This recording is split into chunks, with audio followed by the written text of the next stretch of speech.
오늘 목사님과 사모님께 한번 박수로 감사한 마음을 담아서 목사님 나와주셔서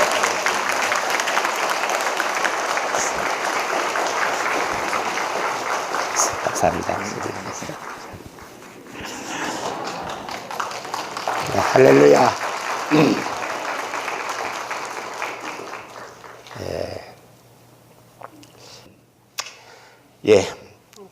제가 잃어버리지 않고 늘 예배 시간 전에 옆 사람 인사했는데 오늘은 이렇게 인사합니다. 새해 점점 더 풍성하게 사십시오. 이렇게 인사합니다. 시작. 새해 점점 더 풍성하게 사십시오. 아멘. 네. 지난번에 덕담으로는 목사님이 신년 할애일을 우리 지난주에 수요일날 했는데 오셔가지고 교회들이 본이 못 된다고 막 이렇게 하니까 뭐 나쁜 것을 이렇게 지적한다고 뒤에 수근수근한 사람이었어요. 여러분, 우리는 어떤 환경, 어떤 처지 속에서도 좋은 것, 아름다운 것, 본이 되는 것, 행복한 것, 기쁜 것을 다른 사람에게 나누시기를 주님의 이름으로 축원합니다. 오늘 빌립보서는 바울과 실라가 세계 제2차 전도를 하면서 빌립보에서 저 많은 여인의 귀신을 쫓아낸 이 일로 인해서 그 여인이 주인의 고발로 감옥에 가게 되었어요. 감옥에 간 바울과 실라는 감옥 밖에 있는 빌립보 성도들에게 저들은 감옥 깊은 그 착고에 처해서 있으면서 고통을 받으면서 감옥 밖에 있는 그 빌립보 성도들에게 쓴 옥중서신이 오늘 본문 말씀이에요. 바울과 실라는 깊은 감옥에서 갇혀서 손과 발을 착고에 채워서 꼼짝 못하는 처지인데도 그 모든 상황을 초월해서 기쁨의 서신을 빌립보 교인들에게 쓸 수 있었어요. 여러분, 바울과 실라 같은 그런 신앙이 여러분 있기를 주님의 이름으로 축원합니다. 그 대표적인 말씀, 오늘 빌립보의 대표적인 말씀, 본문 빌립보서 1장 8절이에요. 뭐라고 되어 있습니까? 저는 이 말씀이 너무 좋아서 이 말씀을 평생 지니고 삽니다. 제가 옛날에 군대에 있을 때 우리 사모와 연애를 했어요. 사모 연애 편지를 쓸 때 맨 윗줄에다 이렇게 씁니다. 내가 예수 그리스도의 심장으로 은자씨 당신을 얼마나 사랑하는지 하나님 내 증인이시라. 이렇게 쓸 때 바로 이 말씀에 우리 사모가 쏙 빠져들었던 거예요. 편지 상단에 늘 성경 한 구절을 딱 쓰는데 그 중에 하나가 이 빌립보서 1장 8절의 말씀입니다. 그런데 사랑하는 여러분, 빌립보서 1장 8절 이 말씀을 보면서 그 뒤에 나오는 딱 이 빌립보서의 핵심인 이 말씀을 빼서 읽는 것보다 그 다음 구절까지를 우리 연결해서 한번 우리 읽어보겠어요. 우리 빌립보서 한번 찾아보세요. 여러분 성경 내놓고 한번 찾아보시면 의미가 아주 신장합니다. 그거 한번 보세요. 빌립보서. 자, 1장 8절과 9절을 같이 봅니다. 시작. 내가 예수 그리스도의 심장으로 너희 무리를 얼마나 사모하는지 하나님이 내 증인이시라. 내가 기도하노라 너희 사랑을 지식과 모든 총명으로 점점 더 풍성하게 하사. 뭐라고요? 점점 더 풍성하게 하사. 지식과 사랑으로, 총명으로 사랑을 더 점점 풍성하게 했다는 거예요. 얼마나 멋있어요. 위 한 장으로 예수 그리스도의 심장으로 너희를 위하여 내가 이렇게 기도하노라 하는 것보다 지식과 총명으로 사랑을 더하게 해서 너를 더 이렇게 위해서 기도하고 사랑한다. 이 구절을 읽어보니 정말 우리는 사랑하면 기도하게 되어 있어요. 제가 연애 편지를 쓰면서 사랑을 하게 되니까 자연히 군대 생활하면서 중간고 보초서로 나가도 아내를 그때는 애인이지 아직 결혼 안 했으니까 기도하게 되고 어느 때든지 기도하게 돼요. 사랑하면 기도하게 됩니다. 기도하면 사랑하게 되는 거예요. 말로만 인사하는 것은 의미가 없습니다.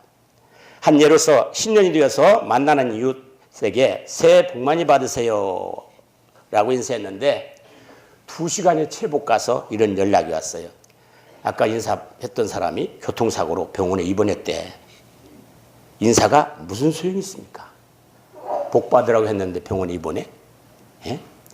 인사했다고 복 많이 받습니까? 다 소용없는 일이에요. 그런데 오늘 본문은 빌립보 교회가 가졌던 사랑, 다시 말하면 바울이 감옥 속에서 교인들을 사랑하는 마음이 이 기도, 마음이 들어있는 기도, 이 기도는 헛되지 않습니다. 그 응답이 무엇이에요? 뭐라고 말했어요? 점점 더 풍성하게 하사. 사랑하는 여러분, 사랑이 점점 더 풍성하게 하시고 그것도 지식과 총명으로 사랑이 풍성해요. 얼마나 더 풍성한 삶이 누려지게 됩니까? 이 구절이 얼마나 좋습니까? 인간이 젊어서는 실패도 하고 고생도 하고 좌절도 하지만 나이 들면서 저처럼 이렇게 70 이상 먹으면서 점점 더 풍성해진다면 얼마나 좋겠습니까?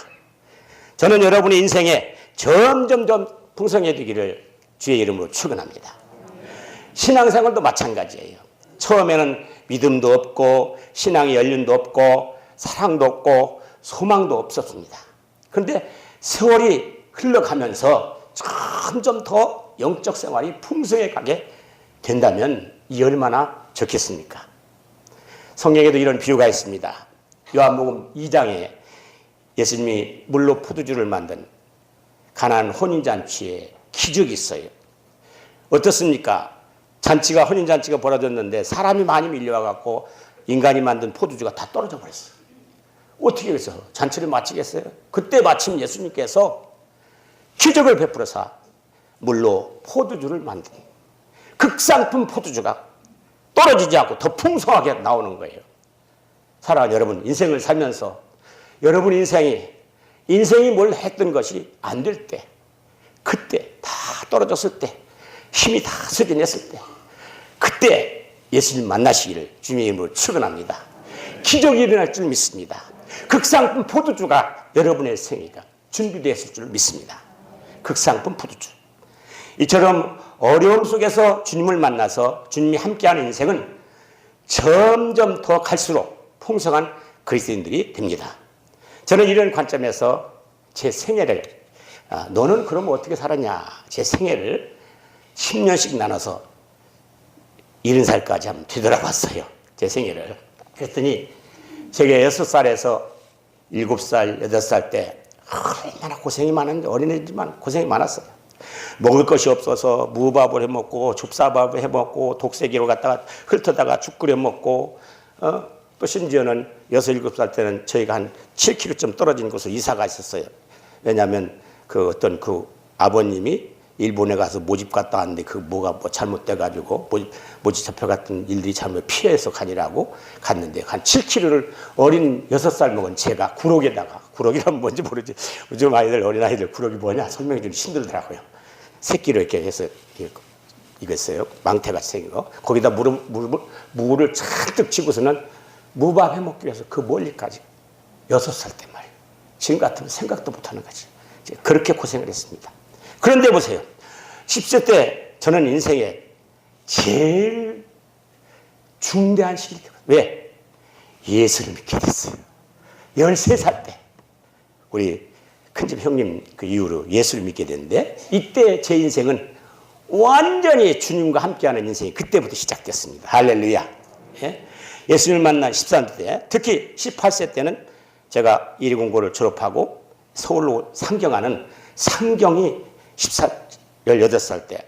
그래서 저는 고등학교 채 졸업도 않고 졸업식도 놔두고 그냥 서울로 올라갔어요. 왜? 서울 공대를 가야 된다고. 여기 지금 현재 있는 지금 산업대학 자리가 그게가 서울대학, 서울 산업대학 그 자리가 공대가 있으니까 시험 준비를 하느라고 졸업도 않고 올라왔어요. 그리고 떨어져가지고 재수를 3수나 했습니다. 그러나 시골 사람이 저 이리공고생이 서울에 와서 그렇게 열심히 공부하고 또 예수도 만나고 이렇게 서울 상경해가지고 그때부터 주님을 붙잡게 했어요. 주님이 아니면 안 된다. 이때부터 기도하고 주님과 함께 살게 됐어요. 그럼 그때는 그랬는데 20대에서 30대는 어땠냐? 대학 3학년 2학기 때 군인을 가가지고 갔다 와서 직장이 잘 안 돼. 그래서 공부가 잘 안 돼서 직장에 직접 뛰어 들어갑니다. 그래서 직장 생활을 하고 또 그때 군인 가 있을 때 군인 이제 26, 7, 8살 했는데 3년이나 걸렸어요. 그때 연애도 하고 그래서 저 집사람 만난 거예요. 연애로 해서. 어쨌든 이때부터 더 우리는 이제 3년 아내도 만나고 제대 후에 이렇게 결혼도 하고 점점 더 풍성하게 해주셨어요. 또 그다음 30대 40대를 보니까 이제 사업을 시작해서 전자사업을 하고 또 장안동에 5층짜리 빌딩도 건축하고 또 신학도 하게 되고 교회도 개척하게 되고 우일교회도 또 세우고 그다음에 호산락교회도 개척하게 되고 점점 더 풍성했어요. 저희 집에서 교회를 열어서 우일교회를 세웠어요. 그리고 또 호산락교회 이렇게 공릉에 땅 사놓고 그 땅을 해가지고 기반해가지고 이렇게 호산락교회를 이렇게 개척하게 되고 50대 60대를 보았습니다. 50대 60대 제 목회 최고의 빛이 난대. 왜냐? 여러분 우리 호산락교회가 이렇게 지금 잘 서 있는 거 어디가 있다고 봐요 여러분? 저는 제자훈련에 둡니다. 2004 세계비전으로 우리 교인들을 잘 말씀으로 양육해서 얼마나 여러분 저 때문에 힘들었어요. 제자훈련 따라오라고 제자훈련 시켜놨더니 일꾼들이 이렇게 많이 쓰러진 할렐루야. 정말 좋은 일꾼들이 13년 14년 제자훈련에서 두 날개를 통했고 정말 서울로 날아다녔어요. 서울 시내에 그 많은 교인들이 있는데 두 날개 제자훈련에서 모범을 보이고 다닌 교회가 어느 교회예요? 호산나교회. 그것도 한 해가 아니고 1년 보내주셨어요. 얼마나 감사한 일인지 몰라요. 네? 너무너무 감사합니다. 왜? 어느 교회는 이대 목사가 잘못해가지고 열이면 하나 둘이 이렇게 우리 교회가 되지 7, 8은 그렇게 안 되는 거예요. 8, 9은 이렇게 안 되는 겁니다. 하나 둘이나 한 교회나 이렇게 든든히 서가고 그대로 부흥하게 됩니다. 여러분 이런 교회 되었다는 것 감사하시기를 주의 이름으로 축원합니다. 뿐만 아니에요. 제가 2년 이제 68세 제대하고 은퇴하고 2년 있습니다. 은퇴 후 하나님이 나를 온전히 내려갈 대로 피우게 해주는 온전히 낮게 낮은 데서 오는 그 점점 더 풍성함을 느끼는 것이 높아지면서 오는 그 느낌보다도 훨씬 더 감사한 거예요. 할렐루야. 나를 내려놓으면 그때부터 감사와 은혜가 충만하게 나오게 돼요. 여러분 살다가 힘드시기든 내려가세요. 여러분이 주에서 내려가보세요. 저 밑으로 저 아래 사람 쳐다보세요. 저 밑에 사람 쳐다보세요. 그럼 어때요? 힘이 나고 용기가 나고 행복하게 돼요. 할렐루야. 방법입니다. 그게. 비우니까 진짜 행복이 오더라고요. 저에게. 감사가 진짜 감사가 나오게 되고 날마다 산에 가면서 하나님이 저 아름다운 동산을 주는데 이 산을 나한테 마음껏 조금 누리게 하는구나 라고 생각하고 또 나가서 시민들을 위해서 이렇게 쓰레기를 빗자루를 들고 딱 이렇게 하고 제가 근무하고 있는 직장이 상현동 전철 바로 저기 옆에 역전에 1번 출구 2번 출구 거길 다 이렇게 새벽에 일어나서 담배꽁초 싣고 다 얼마나 웃지 마세요. 한번 해보세요. 얼마나 그 기쁨이 기쁜지. 이야 세상이 이렇게 기쁘구나. 이게 내가 사는 맛이다. 진정한 거기서 사는 맛을 찾으니까 정말 기쁘더라고요. 이게 더 점점 더 풍성하게 하는 하나님 축복. 나중에는 어떻게 해요? 이 세상 거 다 피우고 내려놓고 하나님께 날 오라 부르시는 천국으로 갈 걸 생각하니까 기가 막힌 거예요. 이런 삶이 어때요? 이만하면 풍성하죠?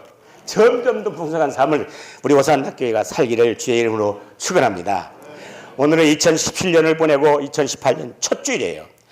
지난 날을 2017년도 그 이전을 보내고 새 2018년도를 여러분의 점점 더 풍성한 삶이 열릴 것이에요. 예? 이런 풍성한 삶을 위해서 우리 극상품 포도주가 우리에게 여러분에게 저에게 준비되어 있음을 우리는 누리고 사셔야 돼요.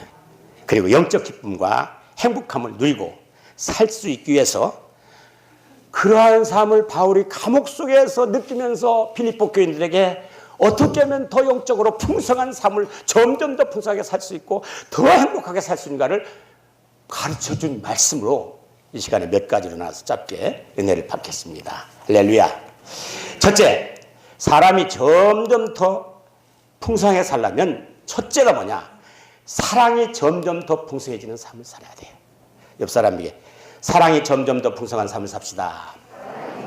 네. 그래요. 사랑이 점점 더 풍성해질 때 그 사람이 가장 행복하고 가장 즐겁습니다. 오늘 본문 1장 9절을 보세요. 내가 기도하노라 너희 사랑을 지식과 모든 총명으로 점점 더 풍성하게 하사. 내가 기도하는데 너희를 사랑하기 때문에 기도 안 할 수가 없고, 기도하니까 너희를 사랑하게 되고 너희 사랑을 지식과 모든 총명으로 점점 더 풍성하게 하나님이 하신다는 거예요. 할렐루야. 바울은 먼저 사랑이 점점 더 풍성해지기를 기도했습니다. 왜 바울이 사랑을 첫 번째로 더 풍성하게 해달라고 했을까요? 물질을 더 풍성하게 해달라고, 내 건강을 더 풍성하게 해달라고, 신앙생활을 더 풍성하게 해달라고 기도하지 않고 왜 사랑을 점점 더 풍성하게 해달라고 기도했을까요? 그것은 사랑이 전부이기 때문이다. 따라 씁시다. 사랑이 나의 전부입니다. 사랑이 하나님의 전부입니다. 예, 사랑이 전부고 사랑이 제일이게, 믿음, 소망, 사랑, 그 중에 제일은 사랑이라고 비sim했어요. 요한일서 4장 요한일서 4장 7절 8절에도 사랑하는 자들아 우리가 서로 사랑하자. 사랑은 하나님께 속한 것이니 사랑하는 자마다 하나님으로부터 나서 하나님을 알고 사랑하지 아니하는 자는 하나님을 알지 못하나니 이는 하나님은 뭐라고요? 사랑이니라. 또 요한일서 바로 뒤에 12절을 봅시다. 요한일서 4장 12절을 보니까 어느 때나 하나님을 본 사람이 없으되 만일 우리가 서로 사랑하면 하나님이 우리 안에 거하시고 그의 사랑이 우리 안에 온전히 이루어지느니라. 할렐루야. 사랑이 온전히 우리를 해주고 온전히 이루어지게 합니다. 곧 하나님의 사랑이 저와 여러분을 지배하고, 하나님의 사랑이 저와 여러분을 지배하고 온전히 된다는 것은 그거예요. 지배하고 그 사랑의 모든 것을 풍성하게 이루어 가신다는 말씀입니다. 그래서 예수님께서도 마가복음 12장 30절에 31절까지 내 마음을 다하고 목숨을 다하고 뜻을 다하고 힘을 다하여 주 너희 하나님을 사랑하라 하신 것이라. 둘째는 이것이니 내 이웃을 내 자신과 같이 사랑하라 하신 것이라. 이보다 더 큰 계명이 없느니라고 말씀하셨어요. 우리의 구약성경 613계명으로 되어 있어요. 613계명이 나와 있는데 이들의 공통점이 다 뭐예요? 사랑이에요. 사랑. 예? 딱 두 개로 이 613개 계명을 딱 두 부분을 딱 나눈다면 하나는 위로 하나님 사랑, 하나는 밑으로 이웃 사랑이에요. 이렇게 되어 있어요. 두 개로. 그러기에 모든 삶의 자리가 사랑으로 이루어진 것입니다. 우리의 가정도 마찬가지예요. 내 가정이 모든 것이 풍성해져도 사랑이 메말라 버리면 그 가정은 불행합니다. 그 가정은 건강한 가정이 아닙니다. 고린도서 13장 1절에 분명히 그렇게 말했습니다. 내가 사람의 방언과 천사의 말을 할지라도 사랑이 없으면 소리나는 구리와 울리는 괭과리가 되고, 사랑이 없으면 울리는 괭과리. 이처럼 사랑이 없으면 울리는 괭과리가 되고 맙니다. 제가 이 설교를 이렇게 힘있게 박력 있게 하고 나서 여러분이 은혜를 못 받고 돌아간다면 그 이유는 바로 제 설교 속에 하나님의 사랑이 여러분에게 결핍 뛰었다. 하나님의 사랑이 전달되지 않았다는 것이에요. 은혜를 받고 가시면 그 속에 하나님의 사랑이 역사하신 것이에요. 할렐루야. 우리 성가대 늘 제가 와서 달라지고 있는 것은 성가대를 보면서 합니다. 제가 있을 때는 빈자리도 많이 있었고 오늘은 좀 지난번까지 보니까 빈자리가 없었는데 어쨌든 성가대가 많이 부흥됐어요. 그리고 질적으로도 수준도 올라가고, 야, 교회가 이렇게 성가대를 보면 전체를 보는 거예요. 그래서 교회가 이렇게 훌륭해지는구나. 우리 이상희 목사님 정말 목회를 잘하시는구나. 성가대를 보면서 그렇게 알았어요. 그런데 여러분 성가대가 오늘도 찬양하는데 다 박수를 막 쳤어요. 그런데요, 성가대 찬양을 통해서 여러분이 사랑을 받지 못했다면 이건 물거품이에요. 뜬 박수가 다 헛것이에요. 여러분, 우리 성가대 찬양할 때 하나님의 사랑이 여러분에게 풍성히 임하시기를 주님의 이름으로 축원합니다. 그래서 바로 사랑이 충만하게 있어야 그 사랑의 역사를 통해서 온 교회가 열정적이게 되고 한 마음으로 갈망하게 되고 온 교회가 합력해서를 이룹니다. 여러분 그런 사랑이 우리 호산나교회에 충만하시길 바랍니다. 그래요. 사랑이 바로 있어야 되는 거예요. 우리가 새해를 주면서 이런 인사를 합니다. 네, 새해 복 많이 받으세요 이렇게 인사합니다. 근데 그 새해 복 많이 받으세요보다는 새해 하나님의 사랑으로 복 많이 받으세요 하는 것이 몇 배나 더 나은 거예요. 우리 옆 사람에게 한번 해볼까요?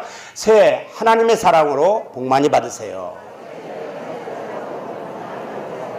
할렐루야. 하나님의 사랑으로 복을 많이 받으면 더 이상 할 것이 없어요. 다 끝났어요. 왜? 그 복이 하나님의 사랑, 온갖 것을 다 부어주는 사랑이에요. 예? 그렇다면 어떻게 하나님의 사랑을 회복할까요? 예? 어떻게 하나님의 사랑을 회복하고 하나님의 사랑을 받을까요? 그 말이에요. 어떻게 하면 하나님의 사랑에 깃들어질까요? 바로 하나님의 사랑의 속성이 여러분 속에 제 속에 있어야 돼요.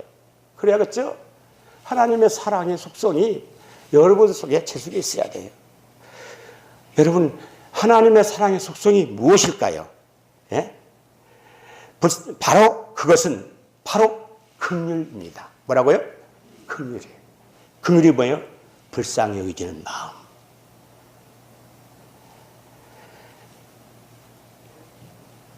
아무리 분나고 화나고 짜증이 나고 막 죽이고 싶지만은 상대방이 불쌍히 여겨지기 시작하면 어떻습니까? 다 용서가 돼버려요. 그래 안 그래요? 예? 짜증나고 분나고 저거 죽여버리고 싶다. 그런데도 그 사람이 불쌍히 여겨지기 시작하면 내 속에 비워져야 이제 다 용서가 나요. 실제 그래 안 그래요? 전 느끼는 거예요. 전 그렇게 느끼고 살았고 지금도 그래요. 그러므로 우리의 여러 가지 중에서 제일 중요한 것은 진짜 사랑하면 불쌍히 여긴다는 것이에요. 우리 부부만 봐도 그래요. 우리 부부가 결혼 초부터 지금까지 45년 함께 살았어요. 예? 많이 처음에는 달랐어요. 너무도 달랐어요. 예? 성격이 다르고 또 옷 입고 다니는 것도 다르고 돈 쓰고 먹고 하는 것도 다르고 다 다른 거예요. 그냥 뭘 하는데 다 달랐어요. 예? 근데 지금은 부부가 거의 갖춰두고 한두 가지만 달라요. 똑같죠. 왜 그랬을까요? 왜? 예? 그것은 바로 긍휼히 여기는 마음이 제 속에 집사람은 나를 긍휼히 여기고 나는 집사람을 긍휼히 여기다 보니까 점점 천생연분의 부부가 되는 거예요. 불쌍히 여기면 이렇게 달라집니다. 예? 불쌍히 여기면 이렇게 달라져요. 예? 여러분 가운데 부부싸움하는 우리 성도들 가정이 있어요? 지금? 부부싸움 치유에 내가 기술을 알려드립니다. 예? 어떻게 치우냐? 오늘 이 순간 이 설교를 든 후부터 상대방을 불쌍한 점을 찾아서 불쌍히 여겨주세요. 진짜야. 불쌍히 여겨주면 다 용서돼버려요. 행복한 가정이 될 줄로 믿습니다. 이러면 우리 2018년 새해부터는 우리는 긍휼히 여기는 마음, 예수님의 사랑으로 점점 더 풍성하게 가정이 축복받고 행복한 가정이 되는 긍휼히 여기는 마음을 여러분 가지셔서 누구든지 나와 좀 관계 안 된 사람은 긍휼히 여기주셔서 교회 안에서도 다 사랑의 온갖 교회니 사랑으로 들끓어갖고 이야 호산나 교회 말로 정말 멋진 교회다. 그 교회 가니까 내가 살았다. 내가 그 교회 가니까 내 성격도 고쳐지고 내 삶도 다 치유받고 모든 거 다 해결받았어는 긍휼히 여겨주는 호산나 교회들 다 되시기를 주의 이름으로 축원합니다. 긍휼히 여겨주면 모든 사랑이 모든 문제 해결됩니다. 두 번째, 뭐가 점점 더 풍성해지느냐? 두 번째는 분별력, 통찰력이 점점 더 풍부해지는 그런 삶을 사시기 바랍니다. 옆 사람에게 분별력이 점점 더 풍성해집시다. 다시 한번 통찰력이 점점 더 풍성해집시다. 예, 오늘 본문 10절 보세요. 너희로 지극히 선한 것을 분별하며 라고 말씀하고 있습니다. 예, 바울은 빌립보 성도들이 악한 것과 선한 것을 잘 분별하고 살기를 원했습니다.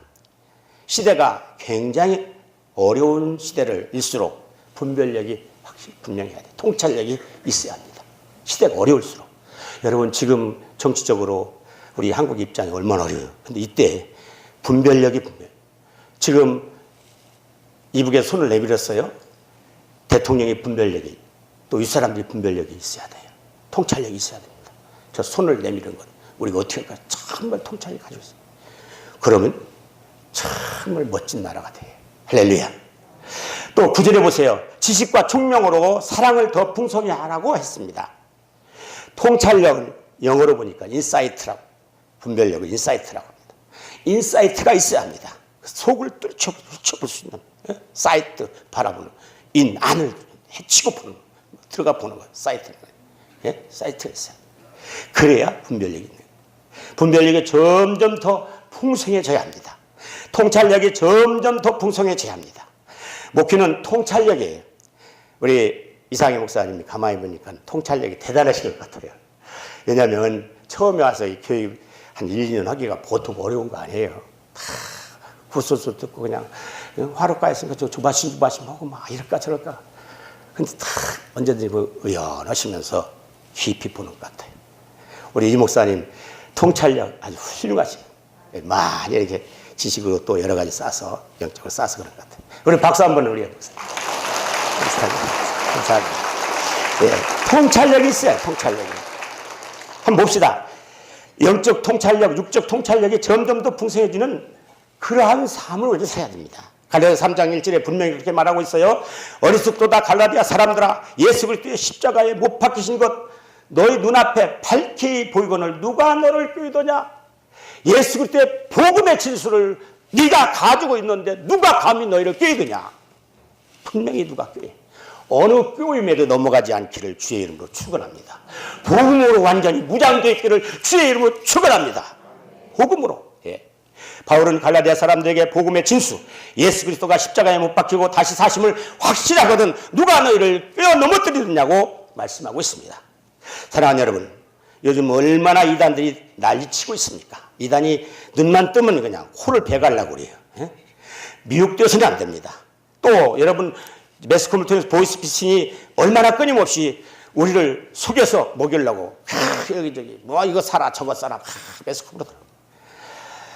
제가 지난 8월 달에 미국 갔다 와가지고 미국 가서 한 달간 여행하면서 요세미티 가가지고 폭포가 너무 멋져갖고 그 폭포를 이단 폭포를 바라보다가 어떻게 하다가든 척 해가지고 핸드폰을 갖다 물에 뚝 빠졌어.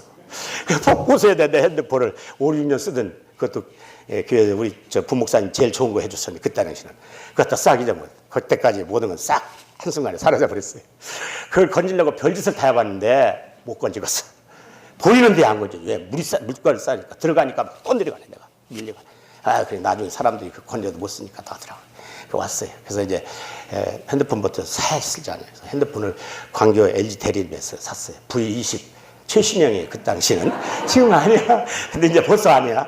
근데 그때는 8월 21일 날 샀으니까 V20이면 LG 최고 고급형이에요. 98만 원 주고 샀어요. 그래서 이제 나머지 한 6개월로 368 해가지고 3만 원씩 더 내고 29,900원짜리 요금제를 쓰고 그래갖고 6만 6천 원을 내고 그 다음에 나머지는 가지고 그 할부를 해서 17,700원씩을 내는데 어떻게 나오냐. 그 17,700원을 안 내도 된다네. 왜? 카드를 신한카드를 내가 잘 쓰고 있었는데 신한카드 쓰지 말고 국민카드를 쓰세요. 국민카드 쓰면 이거 17,700원 안 내고 안 나온다는 거예요. 그런데 이런 것 봐. 30만 원 이상 썼네. 한 달 써, 두 달 써. 그때는 조금씩 못 썼어요. 30만 원 제가 일상생활에 못 썼어요. 그러니까 안 되겠다. 조금 더 써갖고 30만 원 넘기자. 30만 딱 석 달째부터 넘겼어. 38만 원, 40몇만 원, 두 번 딱 썼어. 그런데 17,700원씩 거기에 나왔을까요? 안 나왔을까요? 안 나왔으니까 제가 이렇게 얘기하죠. 거짓말했어 이게. 기분 나쁘게 말이야. 너희를 속여먹어. 망할 자식들 말이야. 그러면서 가서 쫓아가서 이번에 또 나와서 48만 원만 썼는데 또 나왔어요. 그래서 내가 가르쳐. 이번까지는 온다 내가 여기. 지난번, 이번, 세 번, 네 번째, 세 번째는 내가 안 간다. 대신에 너희들은 소비자 고발센터에서 너희 팀장을 잡아갈 것이다. 사랑하는 여러분, 근데 사실 제가 그만하겠어. 못해. 나 같은 사람은 못합니다. 왜? 금방 설겼지? 그 일이 있기 때문에 절대 못해. 그러나 난 말로는 그렇게 오고 왔어요. 지금 거짓말하네, 거짓말. 끝에까지 17,750원 훨씬 이자까지 더 98만 원이라 100몇십만 원 벌어셔야 돼. 그런 세상이 여러분. 그래서 로마서 12장 2절에 뭐라고 말하냐. 이거 보세요. 그래서요. 너희는 이 시대를 본받지 말고 오직 마음을 새롭게 함으로 변화를 받아서 하나님이 선하시고 기뻐하시고 온전하신 뜻이 무엇인지 분별하도록 하라. 할렐루야. 하나님의 선하시고 온전하신 뜻이 무엇인지 분별하고 사시는 우리 호산나 성들이 다 되시기를 주님의 이름으로 축원합니다. 세 번째, 의의 열매를 점점 더 풍성하게 맺고 살아야 합니다. 11절에 나와 있어요. 빌립보서 1장 11절에 예수 그리스도로 말미암아 의의 열매가 가득하여 하나님께 영광과 찬송이 되기를 원하노라. 할렐루야. 하나님께 영광과 찬송이 되기를 원하노라. 뭐가? 의의 열매가 가득하여 하나님께 어떻게 점점 더 풍성해서 의의 열매가 가득 이럴 때 하나님께 영광과 찬송이 가득할 줄로 믿습니다. 세 번째는 바로 의의 열매 맺는 거예요. 팀 켈리 목사님은 교역자 평가론에서 그가 쓴 센트스키라는 교재에서 교역자 사역의 평가는 교회 크게 하고 교회 크게 건축하고 교인수 늘리는 것이 바로 그게 교역자가 훌륭한 것이 아니고 성도 한 명이라도 그 성도가 어떤 열매를 맺게 하느냐는 걸로 평가된다고 했습니다. 예수님도 마태복음 7장 20절에 이러므로 그들의 열매를 그들을 알지라. 뭐라고요? 그들의 열매로 누구를 알아요? 그들을 알지라고 했어요. 사랑하는 성도 여러분, 여러분은 오늘까지 신앙생활 속에 어떤 열매를 맺고 살아가고 있습니까? 본문의 빌립보 교인들은 의의 열매로 하나님께 영광과 찬송을 돌리도록 바울은 기도했습니다. 우리도 하나님께 영광 찬송을 돌리는 열매를 맺고 살기를 원하고 그렇게 열심히 노력하는 여러분과 저가 되기를 주의 이름으로 권합니다. 그래서 이런 열매는 구체적으로 영적으로 어떤 열매가를 찾아야 돼요. 첫째, 갈라디아서 5장 21, 23절에 보니까 오직 성령의 열매는 사랑과 희락과 화평과 오래 참음과 자비와 양성과 충성과 온유와 절제니 이 같은 것을 금할 법이 없느니라고 말씀하겠어요. 이 성령의 9가지 열매는 우리가 맺어야 할 진짜 소중한 열매입니다. 2017년보다 2019년이 이런 성령 열매를 점점 더 풍성히 맺어가는 호산나 교인들 되시기를 바랍니다. 이렇게 될 때 오늘 우리 성도들은 그리스도의 향기로 의의 열매를 통해서 세상을 변화시키는 그러한 교회가 될 줄로 믿습니다. 사랑하는 성도 여러분, 여러분이 세상 사람 어떤 사람을 만날 때 그 사람을 기쁘게 해주고 행복하게 해주고 평안하게 해주고 용서해주고 소망을 주고 믿음을 주고 그 사람에게 정말 기쁨의 중요한 사람이 되려면 저는 지금 비우고 살으니까 만나는 사람마다 저분 웃어줘. 때로는 제가 착각을 해. 젊은 아가씨 예쁜 아가씨들이 저를 보고 웃으면 저게 나 좋아해서 그랬지 않아? 왜? 제가 행동을 그렇게 해서 이제 저를 보고서 나는 기쁜 건데, 그 사람이 건데, 저는 좀 제가 이상하게 이렇게 고분하신 마음을 생각할 때는 있습니다. 그래요. 다른 사람에게 희망과 용기와 행복감을 주고, 기쁘게 해주고, 다른 사람이 나를 보면서, 야, 나도 저렇게 살아야겠다. 이것이 의의 열매, 성령의 열매를 맺는 방법이요. 그 길이 여러분의 있기를 주의 이름으로 축원합니다. 그래서 주님도 그 비유로 말씀하십니다. 누가복음 13장 7절 8절에 포도원 지객이 이르되 내가 3년을 와서 이 무화과 나무에서 열매를 구하되 얻지 못하니 찍어 버리라. 어찌 땅만 버리게 하겠느냐. 대답하여 이르되 주인이여 금년에도 그대로 두소서. 금년에도 그대로 두소서. 내가 두릅하고 걸음을 주시라. 이 말에 제가 은혜 받고 아까 핸드폰 가게 그 사람 용서해 주시겠어요. 주님은 오늘 또 기다리십니다. 이제 새해 지금까지 맺지 못했던 의의 열매, 성령의 열매를 더 풍성하게 맺기 위해서 금년에도 그대로 두소. 열매를 3년 동안 안 열는데 금년에도 그대로 두래요. 두신 이 하나님의 은혜를 여러분 잊지 맙시다. 그래서 2018년 풍성한 열매로 하나님의 영광과 찬송을 충만하게 드릴 수 있는 우리 호산나 교회 온 성도 되기를 주님의 이름으로 축원합니다. 금년에도 그대로 두소서. 더 풍성하게 해주실 것을 믿고 그대로 두소서. 금년에도 그대로 두소서. 주님의 인격을 닮은 열매 맺는 여러분 되시면서 이제 새 출발, 이 시간부터 새 출발, 또 갈망하는 마음을 갖고 여러분들이 이 역사의 주역이 돼야 됩니다. 사랑하는 여러분, 지난해까지 우리가 어떻게 살았어도 괜찮아요. 이제 새해가 됐어요. 새해 첫 주입니다. 이제 우리가 과거에 어두웠고 실패했고 굳어졌었고 또 교만했어도 이 모든 걸 다 떨쳐버리고 2018년 이 새해 새롭게 겸손하고 낮아지고 사랑의 풍성한 열매를 맺고 분별력을 가지고 풍성해지고 의 열매를 가지고 풍성해지고 사랑으로 풍성해져서 이제 새 출발하는 이 새해가 되시기를 주님의 이름으로 기원합니다. 그래서 늘 그러한 갈망을 갖고 내가 새로워져야 되겠다. 내가 이제는 더 옛날 모습으로 살지 않고 새롭게 우리 주님 원하시는 사랑이 충만하고 의열마 충만하고 분별력이 충만해서 내 삶 속에 이런 것 때문에 이제 내가 나가지는 그런 해가 되지 않겠다. 새 어린 이 마음을 갖고 갈망하는 마음을 가지고 우리 주의 일창하고 뜨겁게 기도합니다. 하나님은 여러분의 기도를 들어줄 줄 믿습니다. 뜨겁게 기도합니다. 주의 일창합니다. 주여!